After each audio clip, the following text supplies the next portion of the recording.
Well, Democrats in the media are throwing a hissy fit over comments made by Steve Bannon during a speech at a New York Young Republicans Club gala on Sunday. Bannon suggested that Trump could make another legal run for president in 2028, citing Trump world lawyer Mike Davis. Donald John Trump is going to raise his hand on a King James Bible and take the oath of office. His third victory in his second term.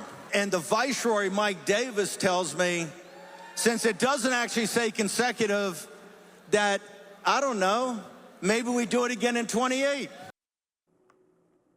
The New Republic jumped into the conversation, writing, quote, "It's not even the first time this year that conservative figureheads have argued in favour of violating the Constitution to upgrade Trump's authoritarian power." The outlet cited an American conservative article from April that advocated for the repeal of the 22nd Amendment. That amendment, of course, prevents presidents from being elected more than twice. It came into existence after FDR was elected 4 times. Senior fellow at the Center for American Progress, Michael Soave, took to Twitter and wrote, quote, "As some of us have been saying, Trump will try to serve for a 3rd term, and the far-right Supreme Court could reinterpret the 22nd Amendment to allow it. They already reinterpreted the Constitution to turn presidents into kings above the law, right?" The Young Turks host Cenk Uygur also jumped into the conversation, writing, "MAGA keeps wondering why some of us think Trump might be dictatorial. When one of his top advisors says that he might run for a 3rd term, people get worried. You can claim Steve Bannon was joking or that he doesn't represent Trump, but you can't claim those concerns came out of nowhere." This could all be one giant troll job, however, and likely is. Attorney and Article 3 Project founder Mike Davis, who Bannon referenced there in support of his argument, or I would say joke, that Trump will run again, says, "Dear reporters, here's my response to the many of you reaching out to comment.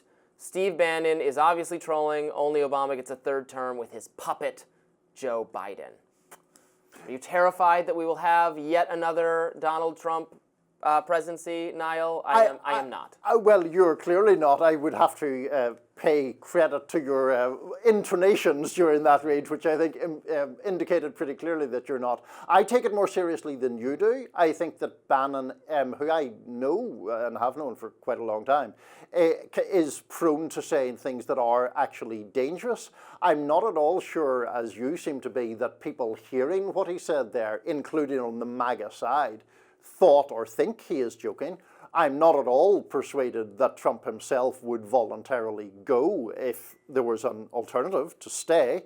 I think he is very wedded to power. And I just think that this is one of those things where there is a pretty obvious double standard, where if in 2013, David Axelrod had come out and said, well, maybe we'll just do away with the 22nd Amendment and Obama can be elected to a 3rd term. There would have been an explosion of rage. I am sure I could find some Jonathan Chait-style columnist, and not to Jonathan Chait I mostly like and agree with, but some very pro-Obama liberal person saying, wouldn't it be great if Obama could run for a 3rd term? Shouldn't we get rid of the 22nd Amendment? If we got rid of the 22nd Amendment, yes, then Trump would run again. I fully believe that.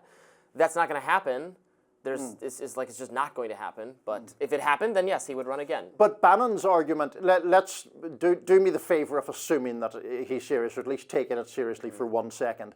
Bannon's argument, as I read it or heard it there, isn't we're going to do away with the 22nd Amendment. It's that it doesn't apply to non-consecutive terms. Yeah, I have not heard anyone make that argument before. I guess I would have to reread exactly what it says and hear some legal opinions on it. But we've heard the former chief strategist for Trump's 2016 campaign.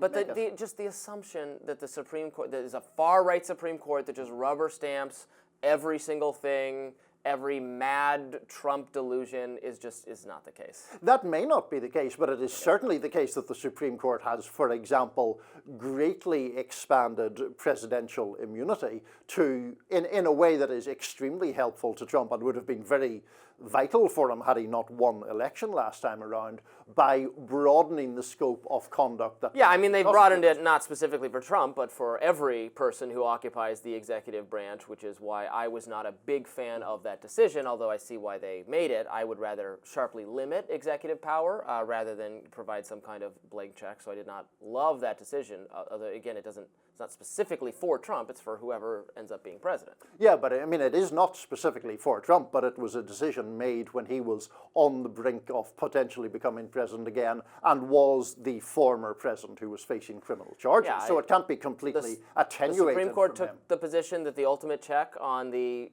president engaging in an authoritarian way is at the ballot box, is the voters deciding. And even if he were to run for another term, because we got rid of that amendment, or if we got some kind of extremely favorable Supreme Court to it, Barack Obama then could run for another term, and they could fight it out. And there's all these concerns about the system being changed that seem sometimes.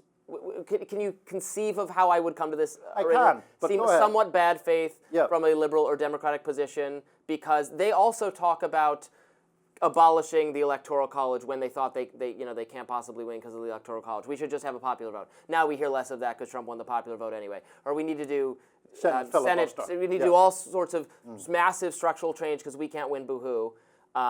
And then it goes out the window when they don't need those things anymore. It's not a philosophical or ideological position. And again, here, if we were to get rid of this amendment, which has only existed in the last 80 years of our political traditions, it was always the case prior to Harry Truman that the president could run for a third term. They just never did, except for FDR.